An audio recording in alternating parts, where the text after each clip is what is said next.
The premiere of Constellation on Apple TV Plus consists of 3 episodes. And while I'm generally not a fan of that way of doing things, I have stodgy views about how you should be able to establish a show in 1 episode, I do think it makes sense in this case. For much of these opening 3 hours, Constellation asks us to operate with almost no bearings, and I don't just mean that it's unclear exactly what is going on, insofar as that remains the case coming out of episode 3, but that before this point it was hard to even formulate good questions. That will be my primary aim in this recap, which won't offer a play-by-play of the first 3 episodes of Constellation, so much as attempt to bring threads together and think about this premiere more synoptically. When I finished episode 3, I went back and watched the beginning of episode 1, and I'm beginning to think this series might truly be worth the effort. So let's dig in. Episode 1 begins with a scene I'll come back to later. I think a good place to start, rather, is on the International Space Station, where Jo, played by Noomi Rapace, serves as an astronaut. She's supposed to go on a big spacewalk and is talking to her daughter Alice, which we might note is played by 2 actresses, Rosie and Davina Coleman, when something hits the space station. And it's worth noting that at the same time, Paul is engaged in an experiment with the Cal device. Regardless, everything goes wrong fairly quickly. The ISS is in trouble, and Jo ends up doing a spacewalk after all. It's not for the original purpose, whatever that was, but she needs to repair the life support for the station, and so on and so forth. Here, she sees that what has hit the station is the body of a dead female cosmonaut from the Soviet era, but her cameras aren't working, and it flies off into space. No one else sees this body. Meanwhile, Paul dies, and the rest of the crew has to evacuate the station because they can't fix it. Unfortunately, one of the escape pods is messed up, so Jo has to stay alone to fix it while her comrades take off in the one that is working okay, and that gives us many drawn-out scenes of Jo alone in the space station as she works to replace the batteries on the pod that serves as her only chance home. For the record, I don't mean it as a criticism when I say these scenes are drawn out. Largely, Constellation manages to mine tension from them, and we slowly get the sense that something about Jo's perception of reality is amiss. It works well, even if there were moments when I got frustrated with how she was getting distracted from her time-sensitive task.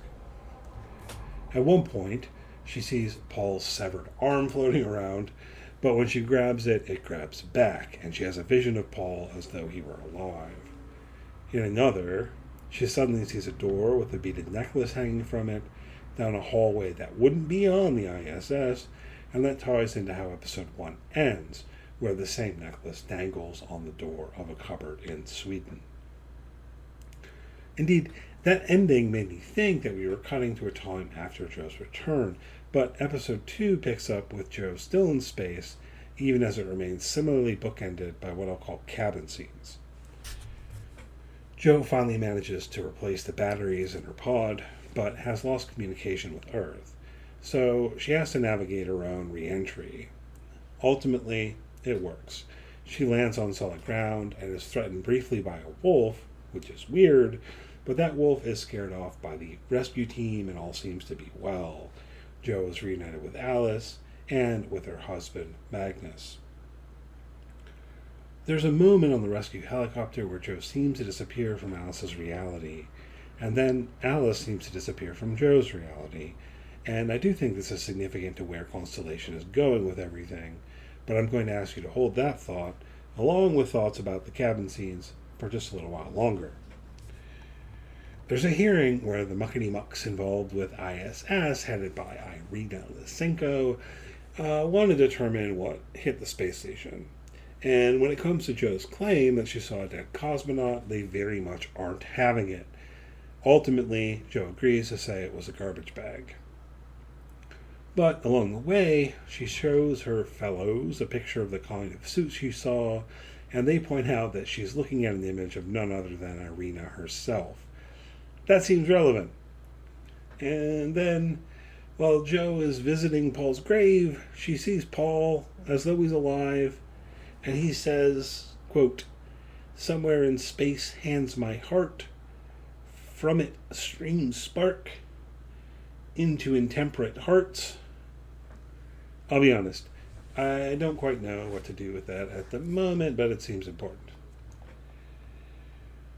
Throughout this 3-episode premiere, Henry Caldera, played by Jonathan Banks, is obsessed with the data from the Cal experiment. Multiple people tell him that it isn't as important as human lives, but it seems pretty clear that he doesn't agree with that assessment, even as he pretends to, so that no one thinks he's some kind of monster.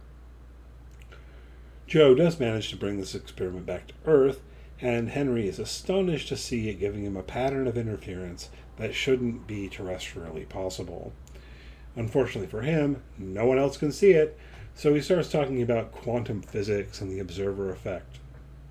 Which, that's cool, and if Constellation wants to take inspiration from quantum physics, I'm happy to play along, though any living scientist worth their salt would tell you that you can't just go mapping quantum effects onto a macro level.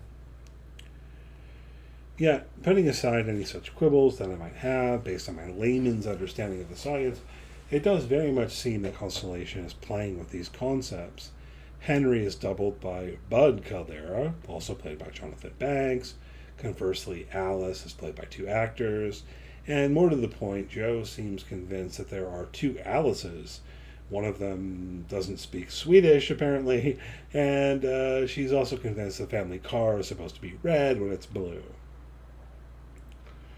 Now, Caldera is an interesting entry point into what's going on, because when Bud gives an interview to the news in episode 2, the journalist mistakenly calls him Henry at the end of it, which pisses him off.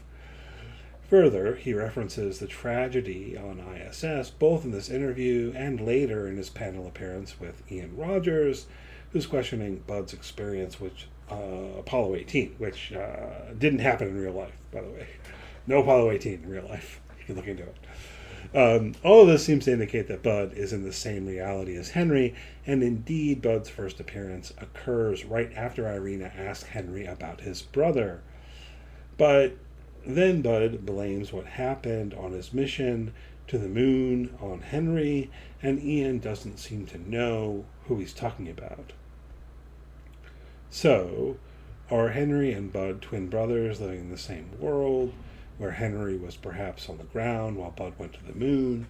Or are these 2 versions of the same person, with a split more radical than what we're seeing with Joe? As episode 3 comes to a close, Henry is dancing with Irina, and suddenly she appears to him as the desiccated corpse Joe saw in space. The simplest explanation might involve some kind of split between realities, but I think Constellation is operating more in the kind of liminal space Henry describes to Alice. At least, I'm resisting what would feel like an explanation at the moment. What's going on with Bud and Henry is a fascinating entry point to the central mysteries of this show, and one can only hope that Bud shoving Ian into the ocean will be an impetus to answering the questions I posed a moment ago. As for Joe, one might fear she's just lost her mind, but Constellation's 3-episode premiere does provide some evidence that points in another direction. In the opening scene of episode 1, she's listening to a cassette tape of a woman speaking in Russian, and I'm convinced at this point that that woman is Irina, saying that the world is the wrong way around. Further, Joe has the Cal canister, so I think it's fair to say that by this point in the narrative, she at least thinks she has some idea of what's going on. Alice asks what's happened to her dad, which seems like a fair question, and is something I'm also wondering about. But then they arrive at the cabin. She goes to bed with the story from Joe's iPad, and everything seems to be basically okay. That is, until Joe hears Alice crying out for her from outside and goes out to investigate. In terms of what we see, Joe finds an identical cabin that is completely frozen over. There is a dead cat, and Alice is hiding in a cupboard that has a beaded necklace hanging on it, just like the one Joe saw in the muddled up way when she was on the space station. Episode 1 ends. Alice wants to know where she's been. As episode 2 begins, Jo is carrying Alice back to the other cabin, where she sets a warm bath for her. The hot water runs out, so she goes to boil more, but then she sees the first Alice sleeping in bed. And crucially, there's a bit where she experiences both Alices as present before she goes back into the bathroom to find that Alice is gone. So she sets back out towards the quote-unquote other cabin with Alice 2 in tow, like you do, but they don't find it, which leads to a moment at the end of episode 3 wherein they confront one another. Jo doesn't believe that this Alice is really her daughter, and Alice doesn't believe that this Jo is really her mother.